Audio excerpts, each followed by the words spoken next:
تذكر يوما كنت تعانق دمعة الفكر تناجي الله في صبر وترجو رحمة. الرحمن الرحیم. السلام علیکم ورحمۃ اللہ وبرکاتہ. میں ہوں آپ کا اپنا میزبان حافظ عثمان اور آپ دیکھ رہے ہیں میرا یوٹیوب چینل. میں امید کرتا ہوں میرے دیکھنے والے تمام دوست احباب خوش و خرم ہوں گے اور میں دعا گو ہوں کہ اللہ رب العزت میرے دیکھنے والوں کو دنیا میں خوشیاں عطا فرمائے. اگر ابھی تک آپ نے میرے چینل کو سبسکرائب نہیں کیا, چینل کو سبسکرائب کر دیں, لائک کریں, شیئر کریں اور کمنٹ ضرور کریں. شروع کرتے ہیں آج کی اپنی بات. حضرت عطا اللہ شاہ بخاری رحمۃ اللہ تعالیٰ علیہ فرماتے ہیں کہ جب میں جیل کے اندر تھا تو میرا دل چاہا کہ میں وہ قرآن پاک کا ترجمہ پڑھوں جو حضرت شاہ عبد القادر رحمۃ اللہ تعالیٰ علیہ نے لکھا ہے.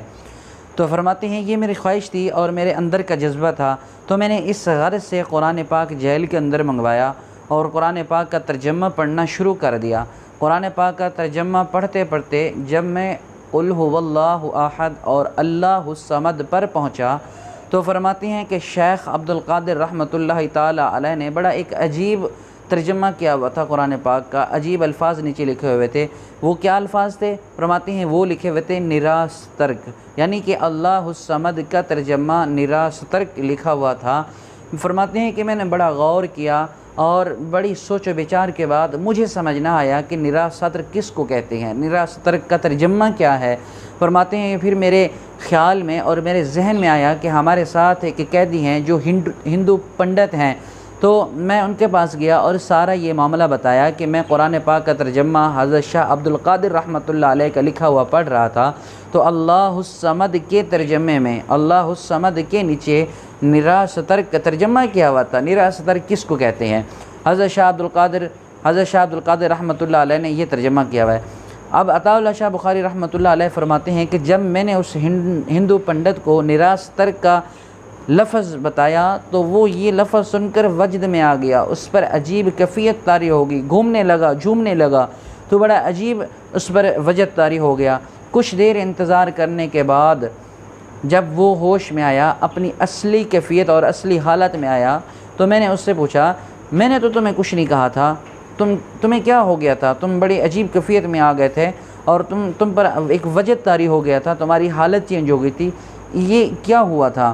تو میں نے تو صرف نراس ترک کا ترجمہ پوچھا تھا. ہندو پنڈت کہتا ہے حضرت شاہ جی اگر میں آپ کو نراس ترک کا مطلب بتا دوں کیا آپ اس کو سننا برداشت کر لو گے؟ کیا آپ کے اندر اتنی قوت اور طاقت ہے کہ نراس ترک کا ترجمہ میں بتاؤں اور تم اسے سن لو؟ حضرت شاہ عبد القادر رحمۃ اللہ علیہ فرماتے ہیں, حضرت شاہ عطا اللہ شاہ بخاری رحمۃ اللہ تعالیٰ علیہ فرماتے ہیں کہ میرے اندر قوت ہے, آپ بتائیں. فرماتے ہیں کہ نراس ترک یہ سنسکرت زبان کا لفظ ہے اور اس کا مطلب یہ ہوتا ہے کہ اس کا کام اگر وہ کرنا چاہے تو اس کا کوئی کام روک نہیں سکتا, اور اگر وہ روک لے تو اس کا کوئی کام کر نہیں سکتا. یعنی کہ اللہ رب العزت وہ ذات ہے, رب تعالیٰ کی وہ ذات ہے جو کام اللہ تبارک و تعالیٰ کر دیں کوئی بندہ اس کام کو بگاڑ نہیں سکتا, کوئی بندہ اس کام کو روک نہیں سکتا. اگر پروردگار ہی نہ چاہیں تو پھر ساری دنیا اور ساری دنیا کی طاقت آزما کے دیکھ لو, وہ کام ہوتے ہی نہیں ہے جو رب کی طرف سے منظور نہ ہو. حضرت شاہ عطا اللہ شاہ بخاری رحمۃ اللہ تعالیٰ علیہ فرماتے ہیں کہ جب مجھے پتہ چلا کہ نراس ترک کا ترجمہ یہ ہے, فرماتے ہیں پھر مجھے ہوش نہ رہا, پھر مجھے نہیں پتا کہ میں کہاں پر ہوں, میں جیل کے اندر ہوں, میں کس حالت میں ہوں. میری بھی عجیب کیفیت ہو گئی, مجھ پر بھی وجد طاری ہو گیا. ایسا ہے قرآن پاک کا ترجمہ اور ایسا ہے لفظ اللہ الصمد کا ترجمہ. وہ رب بے نیاز ہے, اللہ تبارک و تعالیٰ قوت والی ذات ہے. ہمیں پروردگار سے مانگنا چاہیے, پروردگار سے ہی اپنی مشکل حل کروانی چاہیے. اللہ تبارک و تعالیٰ سے دعا ہے رب تعالیٰ مجھے اور ہم سب کو عمل کی توفیق عطا فرمائے. السلام علیکم ورحمۃ اللہ وبرکاتہ.